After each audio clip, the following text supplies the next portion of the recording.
Hi there, I'm Ben Pearce and welcome to the Tech World Human Skills Podcast. Every episode we talk through how to thrive in the tech world, not just survive. If you want to get out there in the tech community and share your wisdom, but don't feel like a great speaker yet, the Tech Community Speaker course is what you need. Head over to www.techworldhumanskills.com for details.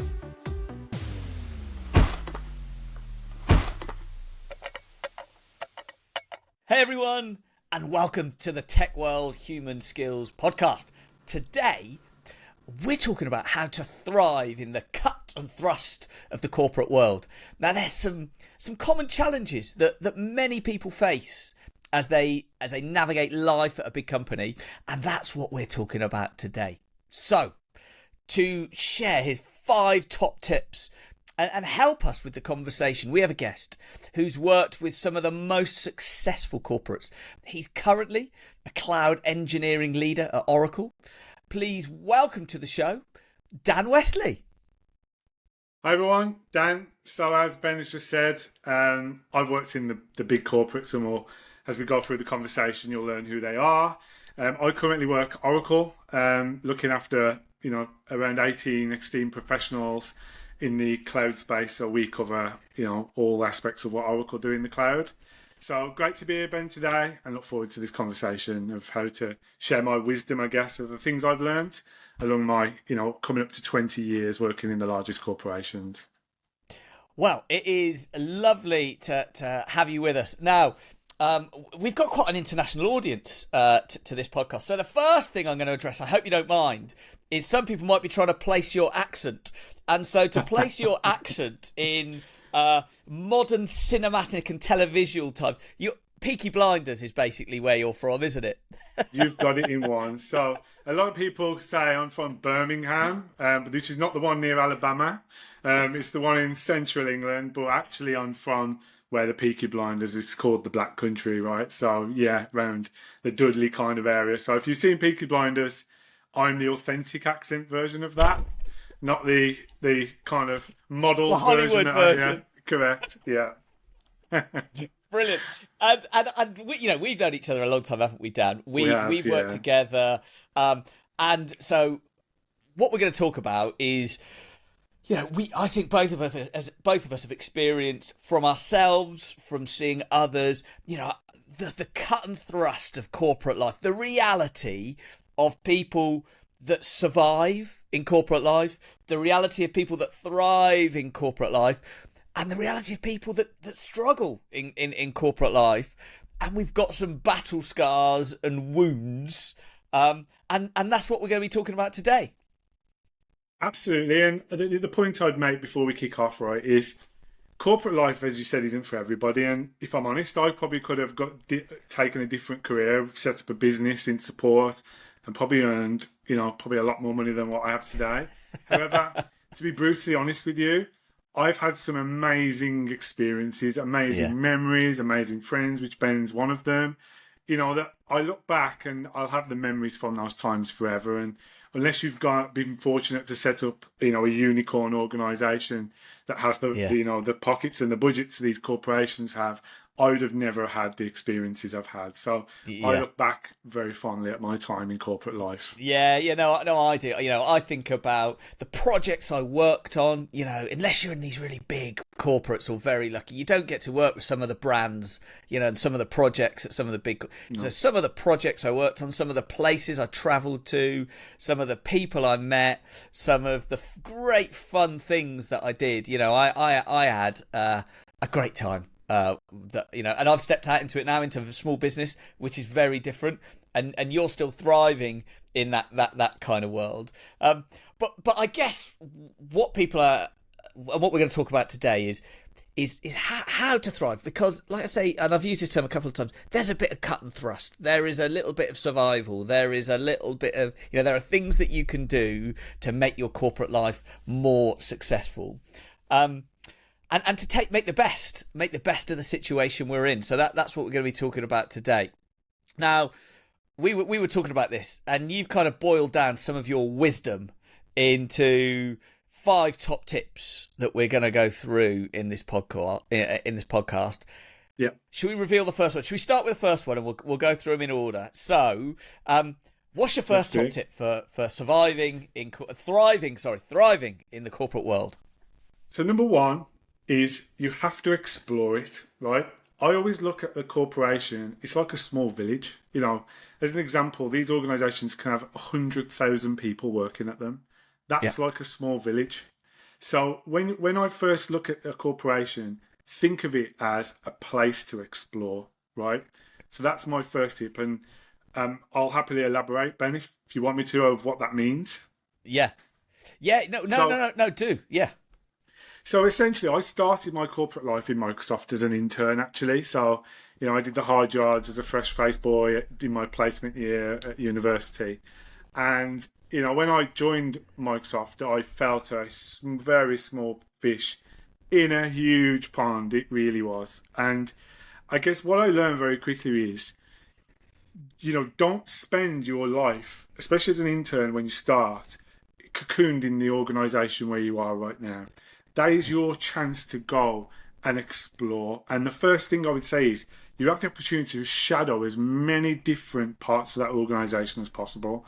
The corporations absolutely love the people going out and reaching out to people and saying, what do you do again? How does it make our Microsoft different? How does it make Oracle different? How does it make a difference to your customer base, right? So getting out there and really exploring, treating it like a village. Look at the global address lists, the company directories. Look at the hierarchy of where people sit, because I'm telling you, you will find there's a lot of wealth to be gained from really branching out and really treating it like an ecosystem, because it really is that. And there's so many different parts of the organization that you might even not know exist.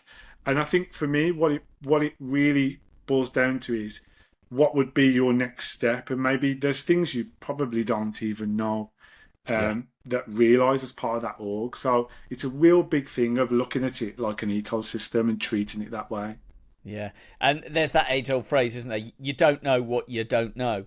And there is so much. I mean, and you just think, the corporates, you've been at Microsoft, Oracle. I spent a long time at Microsoft, and you just think, there's people that are making products, there's people that are testing products, there's people that are selling products, that are managing accounts, that are doing support, there's marketing, there is events management, there's keynote speaking, there is HR, there is finance, there are literally all of these things.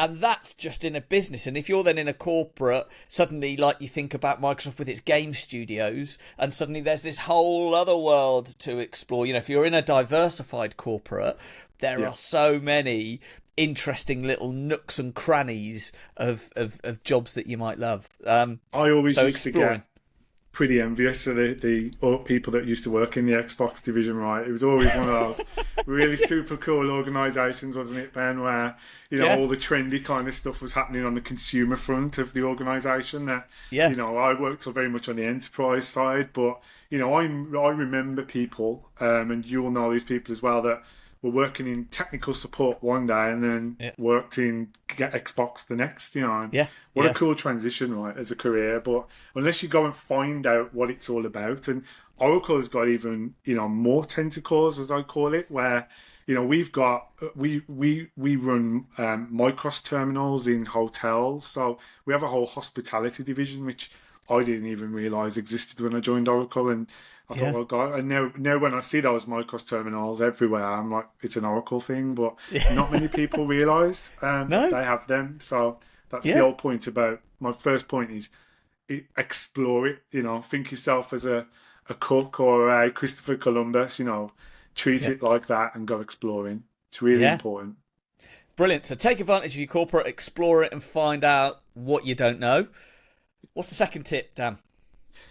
So number two is, and this is one, and as I'll elaborate on, that I didn't listen to myself. I'm just going to put this disclaimer in my first one. I said is, my second tip is this: don't stay in your role for too long in the corporation world. And what I mean by this is, the most successful people I've seen in corporations that who started with myself as an intern.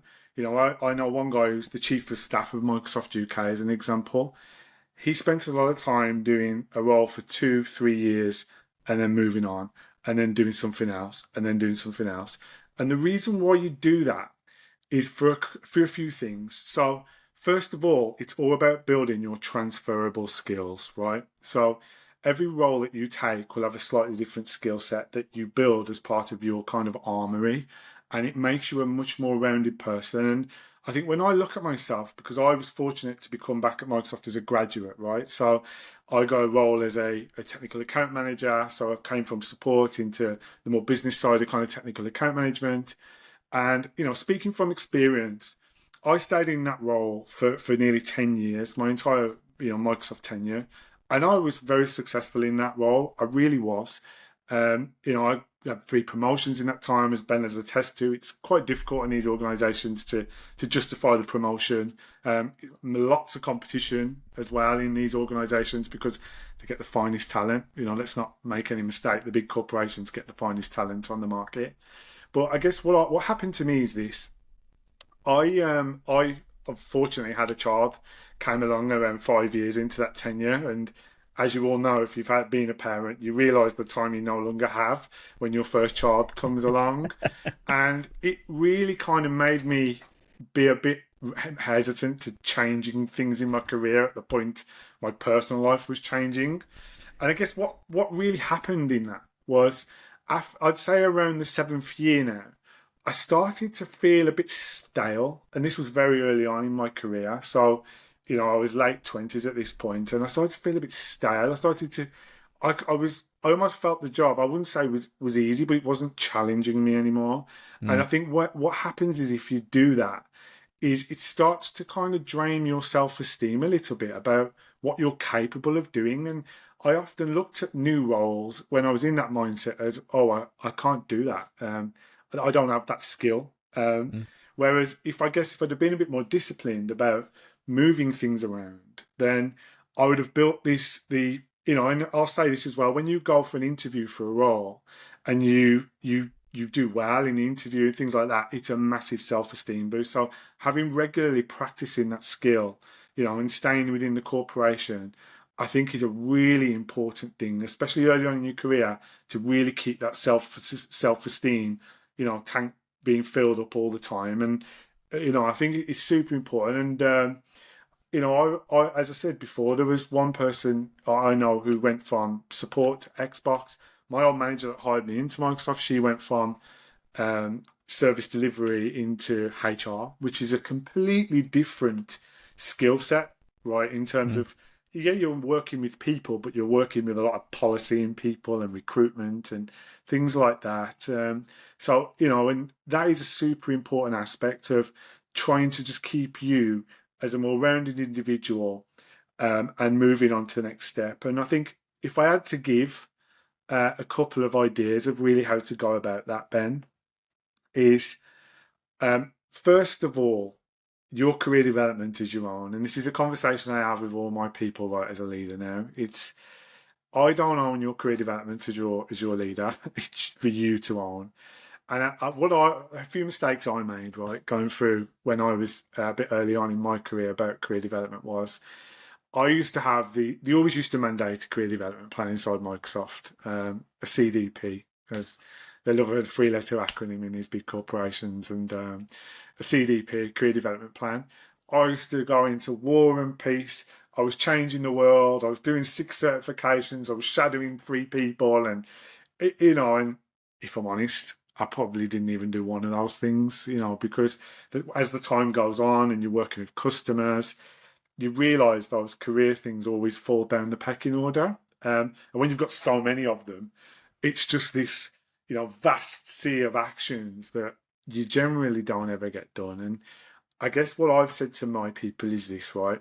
If you just do one thing, whether it be, I'm going to get this certification in the next 3 months, I'm going to go and shadow somebody 1 day a week for a month in the next 3 months, you're much more akin to achieving that one thing than you would do having 10, because it just isn't achievable. And what you'll do, when you do that one thing for your career, you will almost start to then look at what your next stepping role is. And what I've been really fortunate to have in in Oracle is when I joined Oracle as a customer success manager, our role kind of morphed into being more cloud architect. So I almost had a changing role purely from that transition. And then I made an intentional decision as a cloud architect to be a leader of cloud architect, because I've always wanted to manage and work with people and bring the best out in people. And that gave me a kind of really tight career development plan by shadowing. I asked my manager, can I manage the team when you're out of office, as an example? Can I go on the leadership calls where you have to then manage the P&L for the team and the business unit you're in? And all these things built up these skill sets that then meant I became a leader. So I guess in my 7 years at Oracle, I've probably done 3 different roles. So I learned from that 10-year tenure in that role, and I really enjoyed it. And as I said, I've met, Ben's a friend from my time at Microsoft, and I've got many others, and I look back very fondly. I guess with a bit of hindsight, I think I would have probably been a bit more rigid about changing that role at about the 6th or 7th year in hindsight. Yeah, and it's interesting. I think one of the reasons, certainly from my experience, that people stay in role, and me probably to a certain extent as well, is a little loyalty. You feel like you're being loyal to the team, you're being loyal to the people, you're being loyal to the manager. And, what I've learned, and I've seen particularly in the last, couple of years, a lot of redundancies from a lot of big corporates. And, the reality is that the corporate, and rightly so, in order to keep functioning as a profitable company which allows itself to survive and employ other people, has to make cuts, has to make redundancies, has to do things like that. And if you're the wrong side of a spreadsheet, let's be honest, you're in the wrong department, got the wrong whatever, then that can lead to... And so, I think that just helps give a little bit of clarity on loyalty in the professional space. You can still act with integrity, you can still act with compassion and plan a career and move around. Being loyal doesn't mean till death do us part. So don't get too sucked into that loyalty and position. We'll come on to that, because it blends into a point we'll make on point 4, actually, Ben, because you're okay. I'm jumping ahead. Spot on. No, that's fine. I mean, that's absolutely fine. Right. Well, no. Let's move us on. Let's move us on to the third one. What's the third tip? So point number 3 is this, and this was a hard one for me to swallow when I was first told about this.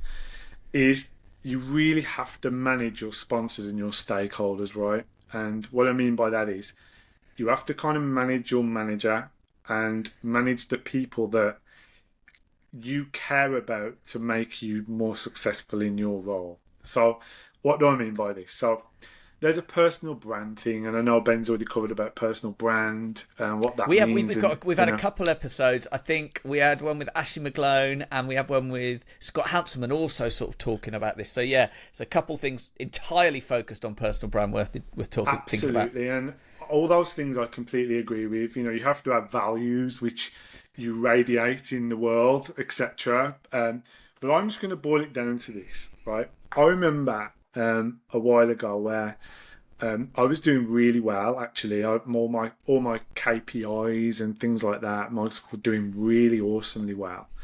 And I live, as Ben said, I live in the Midlands, which was about 120 miles. So I don't know what that is in kilometres for our friends in Europe. It's probably about 170 kilometres away from the headquarters, where all my leadership went in the office every day. And obviously, because of the distance and because I was on site at customers a lot of the time, I was doing what I thought was the right thing for the corporation by making customers happy, growing the business in the corporation and doing all the things that ticked all the boxes of my KPIs. And I had some really successful stories on all of those, right? So that's one thing. What I never did, and it was pointed out to me, was I didn't let my leaders know about all that stuff. And I was a little bit like, well, shouldn't matter. They should know from my stats, and what I quickly realised, it doesn't work like that. We're all people. And in fairness to those people above me, they've got 200 people in that organisation, right? So and a lot of the time, and I guess I have appreciation for this being a leader myself now, is it's hard to drill into the detail in everybody. You kind of have to skim on the surface of everything that you need to know. And so what I learned really the hard way, and I felt it probably delayed some of the promotions that I felt I was due, purely and simply by not going to these leaders saying, can I have a coffee? Can I have 20 minutes? Can I have half an hour with you? And even 15 minutes, right? So if you're asking for somebody who's maybe a couple of tiers above you for their time, 15 minutes, if you're asking for an hour, it'd be a lot harder to get an hour with those people than maybe just 15 minutes over a coffee or over lunch, etc. And a lot of the time they will dedicate that time to you. And if you do that, what you need to then do is be prepared of all of your, kind of star situation, task, action, result, what you did, how it made a difference, and how they measure that, because that's the key thing. And I think if I'd have done that right very early on, I'd have probably been a lot more successful, because it's all objective stuff that you are putting into that person's mind. So then when we talk around promotions and things like that, which, when they happen really on a more collective basis, because, they only have so many promotions they can give every year based on the budget they have. And it is a bit like promoting your person over somebody else's person. So your story has to be the best. And I think if you've already put that story in that leader's mind, when that decision's been made, you've kind of done almost the hard yards in advance of that kind of outcome being made at that meeting, if that makes sense, Ben. Yeah, no, it does, and I concur with that exactly. And it's funny because you see it from two sides. So when I was, let's say, more of an individual contributor, and if I think with our British, our British culture, we tend to be quite modest about things, and like. Oh, I'm not a trumpet blower, right? I don't blow my own trumpet, right? I don't feel I need to blow my own trumpet. And, look at them over there. If they spent as much time actually doing some work as blowing their own trumpet, they'd be twice. But anyway, so as an IC, you sort of, as an individual contributor, had that kind of mindset. Then, interestingly, when you go into then leadership roles, and I was fortunate enough to be leader and then a leader of managers, so a leader of leaders sort of thing. The higher you go, the more disconnected you get from the day-to-day of seeing what's happening on customer sites with customers. What's the quality of this piece of work? And so the only ways that you really find that out are by KPIs like you talk about, but also people talking to you and people telling you, what's going on. So suddenly my perspective switched a little bit and going, it's not about trumpet blowing. It's about people reporting, reporting the good things that they've done and reporting the value of what they've done, which helps me understand them a little bit better. And as you then said, if I'm then going up against my management peers, right, we've got 4 promotions in our department, right, we've got 5 managers, and so who are these people going to be? If your other peer managers and your leaders, they know that person and they've got an opinion on that person, they're more likely to side with you and help that happen. Whereas if they've got no visibility of that person at all. So it's just interesting how sometimes you think, they're trumpet blowing, that's all they do. But actually, there's a really positive side to it as well. Marketing, right? It's a crude term, but it's kind of marketing you as a person and what you've achieved and things like that. And you cannot just lead people to assume that they know you.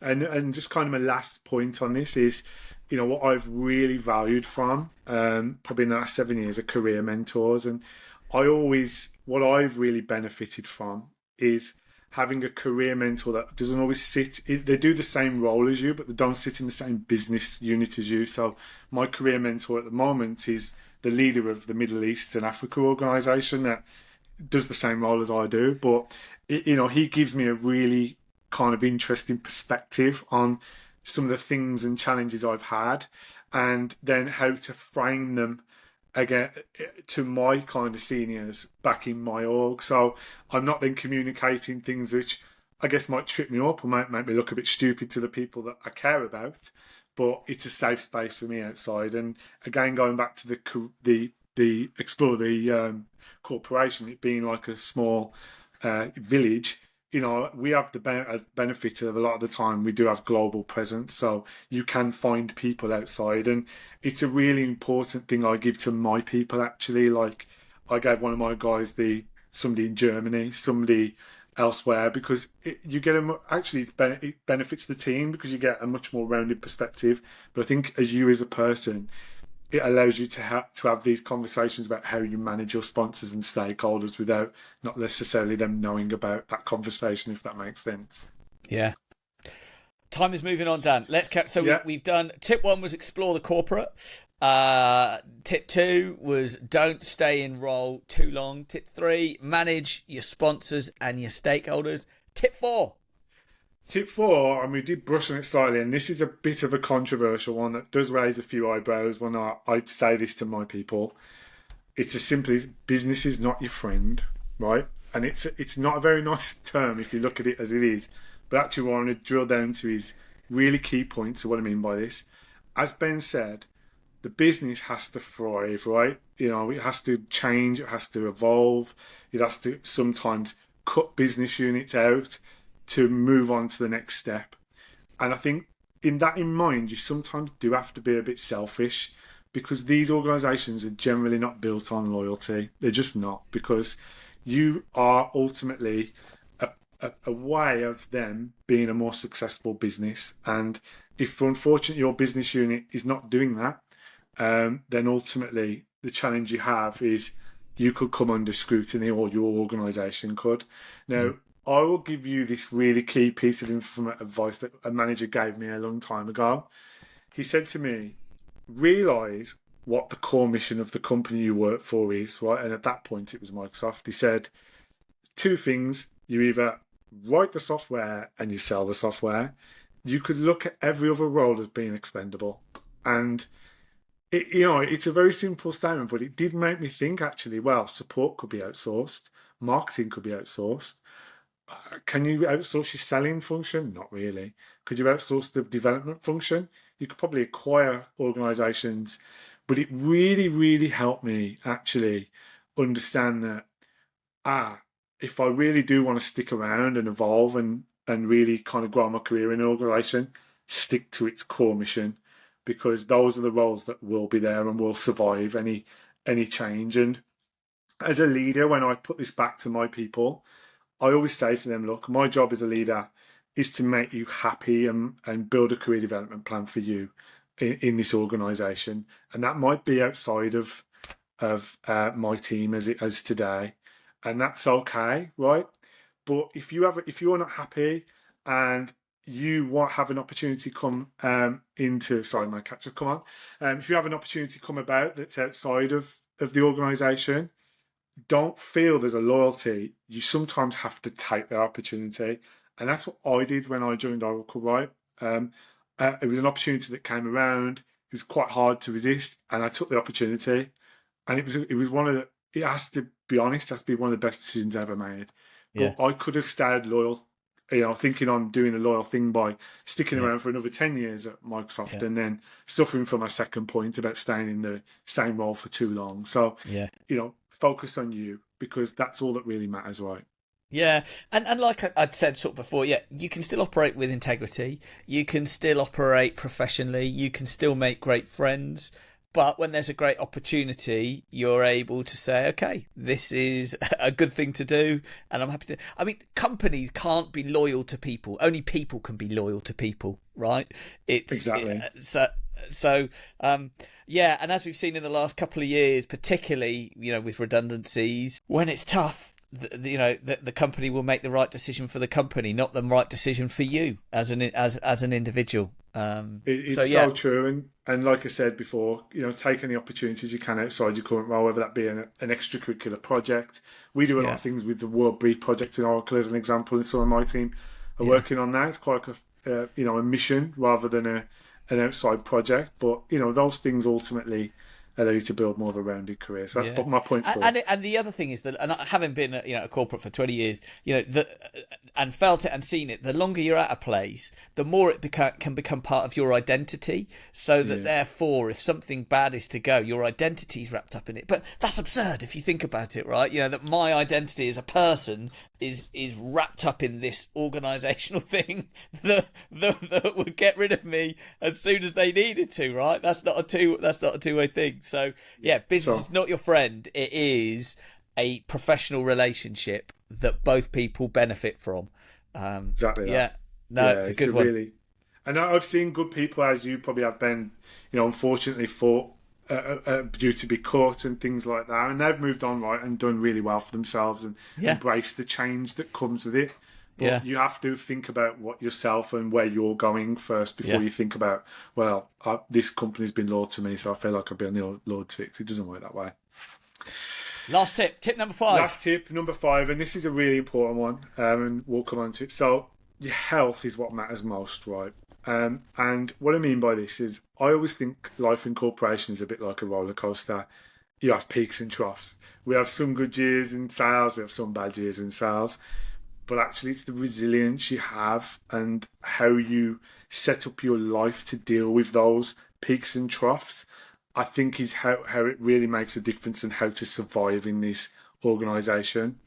And, if you've ever read Who Moved My Cheese, it's a really good little book, actually. It's a really short story, but actually it makes you think about change and how you go about life as a positive thing, right? Because as you go through these corporations, as I said, it can be a bit of an up and down. And a bit of a funny story. So I always encourage my team to have a work phone device and a personal device, just so you can set a clear boundary between your work and personal life. Because, I've got a family, I know you have a family, Ben, and they want the best of you when you're not at work, right? Mm-hmm. And so if you have one device, what happens is, and I did this and I learnt the hard way, I'd be reading emails which were maybe, customer escalations on a Friday night, and it would ruin my weekend. I'd sit there thinking about it, and I don't think that's a healthy mental state to have. And a really kind of recent story is only yesterday, one of my guys is in Crete having a lovely holiday, having some real R&R, and he was replying to emails, and I said to him, "What are you doing? You in Crete? You soak up the sun." And I'd sent him quite a funny email. I drew, a picture of a circle with his name. I put holiday and put Oracle. I'm like, the holiday is the boundary between you and Oracle at the minute, mate. Enjoy it, and I really advocate this because we can't get the best of people unless they switch off. And the brain, 50,000 thoughts a day, I think the brain gets. And if you're dedicating a lot of that thought to Oracle, or even when you're not in Oracle, I'm not sure that when you come back, you're going to be refreshed enough to really take the challenges on of the roller coasters. Yeah. It's interesting you say that. I just posted, I do a weekly newsletter, and the post that I did just the other week was on the Olympics, because the Olympics have just happened, and basically how athletes are professional recoverers. That is their job, right? Like, you look at a sprinter, 10 seconds or whatever it is, that is the moment, that is the big pitch, that is the big customer meeting, that is the whatever. How much training they've done, but then how much recovery, the ice baths, the cryo chambers, the sleep, the relax. And they had Chris Hoy, the cyclist, on there, and Laura Kenny, the cyclist. So they're both gold medal.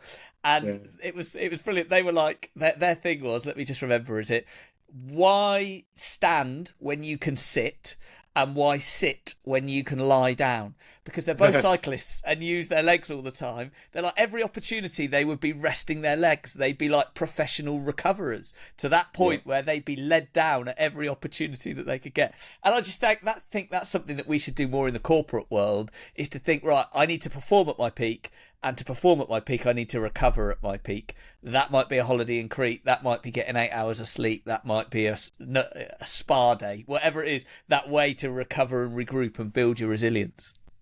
Yeah, absolutely. And I guess another point, I guess since COVID, I think being around other humans, right? We've all, and especially in the corporate world, we've all got this kind of inertia of not being out and about. And I actually think that being in front of other humans and kind of exercising the social kind of side of being a human is good for your mental health as well, right? And good for you as a person. And I've tried to get my team kind of out there and seeing customers, seeing people even more.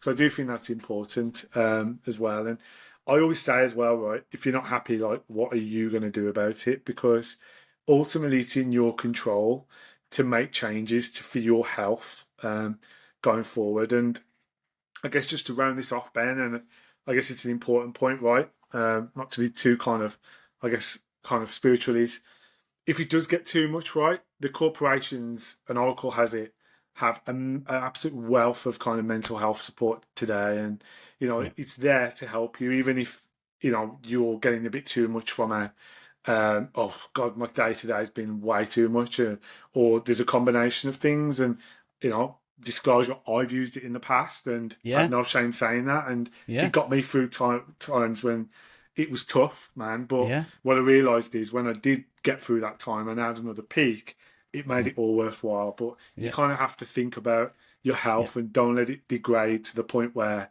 it's detrimental to your personal and work life, because your corporations, you're no good to the corporation if you've got to that point. Yeah, no, I agree. And God, there was another episode we did on exactly this topic, burnout and that kind of stuff. So if this is something that's really interesting you, there's an episode with Nick Giametta. If you go and look back through, he talks about this in detail as well. Really important topic, really good topic. Right. Dan, so that's my 5 things, Ben. We're out of time. Can you remind us, what are the 5 top tips? Give us a key takeaway, a summary. Yeah, so first of all, explore the corporation. Remember, it's like a village. Get out there, especially for young in career, and really kind of find out what role you might not know about. Number 2, don't do like I did and stay in role too long. Really try and round off your transferable skills and ultimately build your career development to what might be your next step. Again, don't like I did again and think that everybody knows the great things I'm doing. Make sure that your manager and your peers above them absolutely know what you're about, because it will set you up in good stead. Number 3, there's no loyalty really in these corporations. It's a business, and you have to look after yourself in that process. And then lastly, without your health, none of the above really matters, right? So really, really think about those. So those are my 5 things that I've maintained my life in nearly 20 years now in both Microsoft and Oracle. And as we kicked off this with Ben, I've thoroughly enjoyed every moment. I've got some amazing memories, and I don't really want to leave. I'm still happy being here doing this. So that's me. Yeah, brilliant. Thank you so much, Dan. Really, really, really useful to get your insight and your experience, and for you to share the stories. I completely concur with everything you said. It's really useful stuff. So thank you so much for giving us your hard minutes. I know you're a busy man, so thank you so much for giving us your time. Now, if people have loved what you said or want to get in touch with you or talk to you about anything, how can people get hold of you, Dan? Yeah, so I'm on LinkedIn. It's where my professional kind of career is, or for everyone to see. So I'm Dan Westley, so it's Westley. Connect with me if you want, and feel free to ask me any questions, because I love giving back. That's kind of why I decided to be a leader. So good to hear from you all. Brilliant. Well, I think we're at about time. So thank you so much, Dan. It's been an absolute pleasure. Thanks, Ben.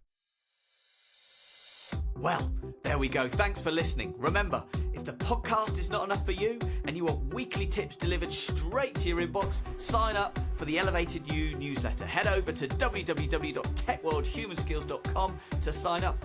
Oh, and can you do me a favour? Could you subscribe to the podcast and rate the show? It really helps spread the word.